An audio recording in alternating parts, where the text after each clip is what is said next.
ये भवानी हमारी जगदम्बे माँ दुर्गा के ऊपर बनाया गया है और बहुत ही सुप्रसिद्ध कथा व्यास हैं। उनका नाम क्षमा चाहती हूँ, याद तो नहीं आ रहा, पर उन्होंने ये गाया है और काफी वायरल और फेमस तो हुआ है। तो आइए इसी का आनंद लेते हैं। सेवा में बाग लगाए लगाए हो मैया, सेवा में बाग लगाए हो मां, सेवा में बाग लगाए लगाए हो मैया,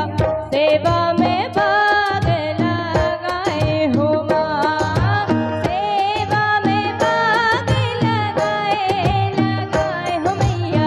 सेवा में बाग लगाए हो मां। ए मोरी मैया सेवा में बाग लगाए हो मां, ए मोरी मैया सेवा में बाग लगाए हो मां।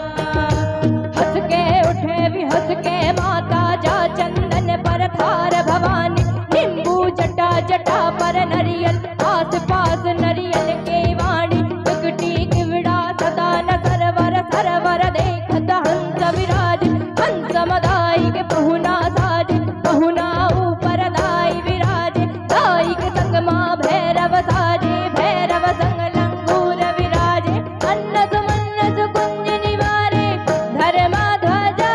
लहराए लहराए हो मैया, सेवा में बाग लगाए हो मां, सेवा में बाग लगाए लगाए हो मैया, सेवा में बाग लगाए हो मां। जब इंद्रलोक ते उतर लगरवाने ना घोड़ा भय सवरिया, माथ चंदन और पांव खड़ा हुआ, गंगा जमुना खड़ा पखाड़, सब हाथ धरती पर बाटे, उठे गुलवा हाथ कमनिया, रही खाड़े कुंज निवार, साड़ी बदन पर भय महमाए, कान खात मुख लाल भवानी, जिब्हा हाथोरे ललियाए ललियाए हो मैया, सेवा में बाग लगाए हो मां, सेवा में बाग लगाए लगाए हो मैया, सेवा में बाग लगाए हो मां, सेवा में बाग लगाए लगाए हो मैया, सेवा में बाग लगाए हो मां। हंस के उठे भी हंस के माता जा चंदन पर धार भवानी, नींबू जटा जटा पर नरी, आस पास नरियल के वाणी, किकटी के बड़ा सदा न सरवर सरवर देखत हंस विराज, हंस मदाई के पहुना साजे, पहुना ऊपर दाई विराज, दाई के संग माँ भैरव साजे, भैरव संग लंगूर विराज, अन्नस मन्नस कुंज निवारे, धर्मा ध्वजा लहराए लहराए हो मैया, सेवा में बाग लगाए हो मां,